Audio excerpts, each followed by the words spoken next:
Hello guys, and welcome back to another skill point guide video for Total War Warhammer 3 on Immortal Empires. Today we'll be going over Mannfred von Carstein per request from some new members of the channel. So thank you guys for those who have recently joined the channel and you're enjoying the content. It does greatly mean a lot to me, and I'm glad to have you guys as a part of the community and look forward to seeing you guys more often around for live streams. So thank you guys again for the support and for the recommendation for the next skill point guide video. Mannfred is very similar with some of the other lores that we've done, such as Bellicor, that is almost a one-man killing machine, but he does utilize the benefit, or utilize having units in his army rather, just so the enemy will just focus on them a little bit while he does a lot of the damage dealing. Now, a lot of it, as you expect if you've never played as him before, he's a very powerful spellcaster with Wind of Death. He's also able to reduce the overall cost for Wind of Death as well for the upgraded version, and it can also reduce the cooldown, so he's just casting it more often. So, excuse me, without further ado, let's jump on in and get his skill point guide video underway. So after the first point into Restless Dead, just to grab that juicy campaign movement range, highly recommend going down the Vampire Magic skill line. Now, he's one of the few legendary lords in the game that has two lores of magic in his skill tree, that being vampires and death. Now, death magic, we will go down it a little bit to get life leeching, so we can get the reserves per second plus 10, which will just give him infinite magic, but it's not nearly as important as finishing his vampire magic skill line, because you do need, eventually you'll just be able to almost obliterate armies with Mannfred himself. He'll get 12, 13, 1400 kills in a battle just with the magic alone, and it's just amazing to watch and witness. So definitely grab Invocation of Nehek and the Curse of the Undeath. That way you can heal some of your units as well. Each time you cast, you'll also get that passive regeneration for 7 seconds. The Raise the Dead is usually the next one I grab after that, just so you can pop some summons down. It's more or less a Skaven Vermintide, but instead of clan rats, it is zombie units. So, or I guess in this case it's skeleton warriors, but whatever. Same thing. It's just a good way, to stop artillery from firing, stop missile units from firing if they're shooting either Mannfred or another unit that you just don't want to be taking in missile damage. It's just a good way to stop them from doing that. Then I usually do the Van Hel's Dance Macabre, just because it's a lot better, again, than the Gaze of Nagash. We've looked at that in Helm and Gorse skill point guide video. It's just much better in terms of overall cost and effectiveness, in my opinion. And then going down, just getting to Wind of Death. Now, as soon as you can get the Lore Vampire skill point up here at the top, definitely get it. Don't worry about finishing his magic line and then getting that. As soon as you get your 2 points into Wind of Death and that becomes available, get it and then finish his magic line.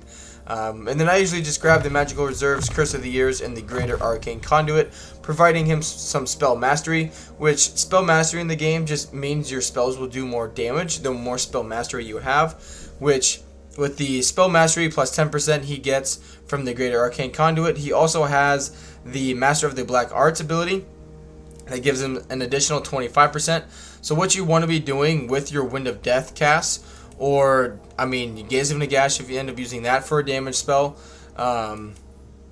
you want to be, which the Greater Arcane Conduit is passive, so he's always going to be doing 110%, but in order to get the 135%, make sure before you start casting your Wind of Death, pop down that ability, then cast your Wind of Death. That way it'll do even more damage to the enemy forces there.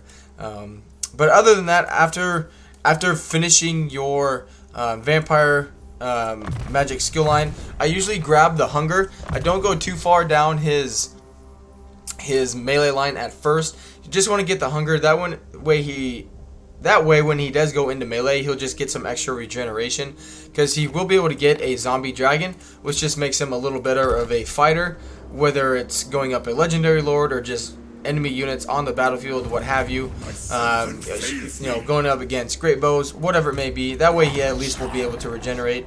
while he's in melee there. And then after finishing, your vampire magic, getting the hunger, I recommend putting a point in 2 points into Spirit Leech, and then also grabbing life leeching. That way you just have your unlimited winds of magic. Now eventually, once you start running out of magic, as you're getting down to say 10, 20 winds of magic, you're gonna have to be a little more careful with your spell choices, because obviously casting like Raise the Dead is going to give you more winds of magic back than casting like another Wind of Death in terms of a return on investment there. But yeah, and then after that, it depends if you can go down the death magic line. Now personally, I don't really find it too useful, mainly because the Fate of Bajuna and the Purple Sun of Xeres are terrible damage dealing spells in terms of its overall cost to effectiveness. It's just not worth it. It's not worth 19 winds of magic, even though you can reduce it with the lore master lore of death skill that he does have. It's still not worth it in my opinion. Nowhere close to what the vampire magic line will give you. So just end up getting Gaze into Gash just for a little magic missiles. It does a good amount of armor piercing damage as well, and again, it's better than going down the rest of his magic line there.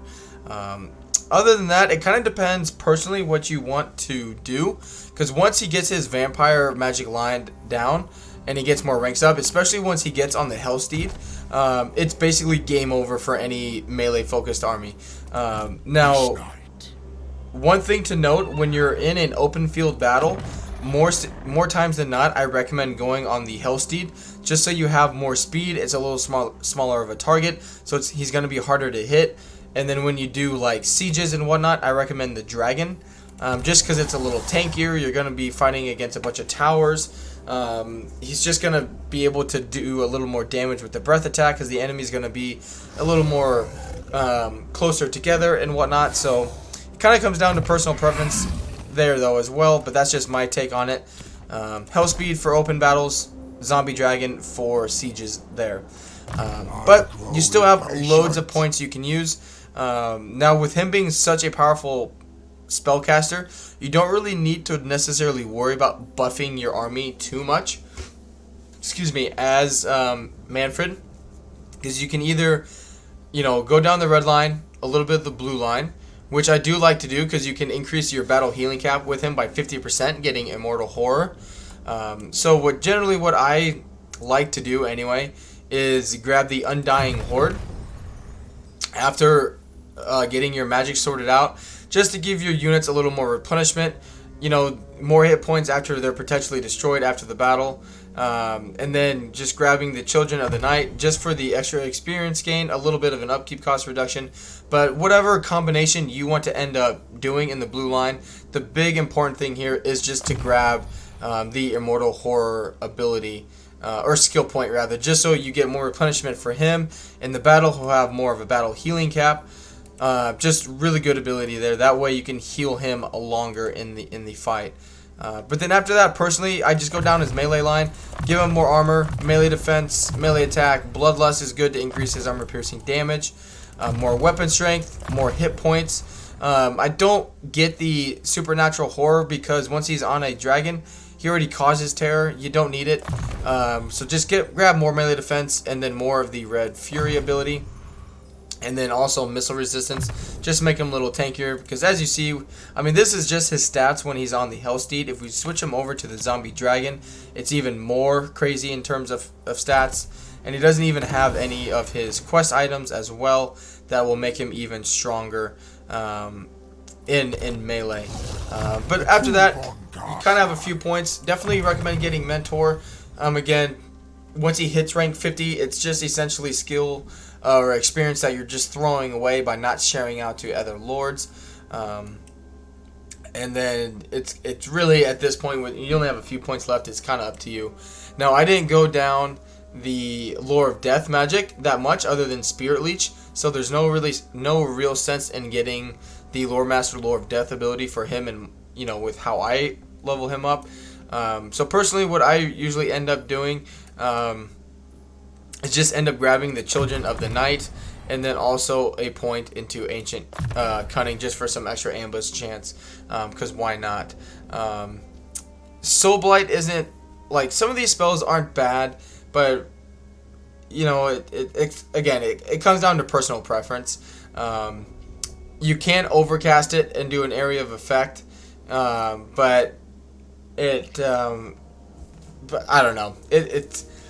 I've done it a few times where I've done, you know, both Lores of Magic, and you just don't really need the Lore of Death. You'll do so much damage with Wind of Death and just destroying enemy units that way.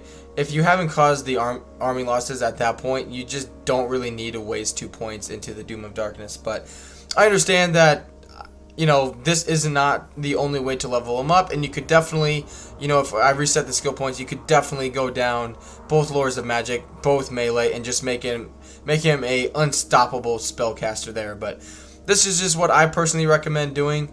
You know, you don't really need to worry about the army as vampire counts. All your units are essentially just cannon fodder. I personally never get attached to any unit in my roster other than my lords or heroes, because as any vampire count faction in the game, your lords and heroes are going to be the ones that do 99.9% of the damage. In your fights, sieges, doesn't matter what's happening, it's going to be your lords and heroes. So just worry about focusing on making them stronger, and you guys should have a pretty powerful campaign. But let me know down in the comments what you guys think.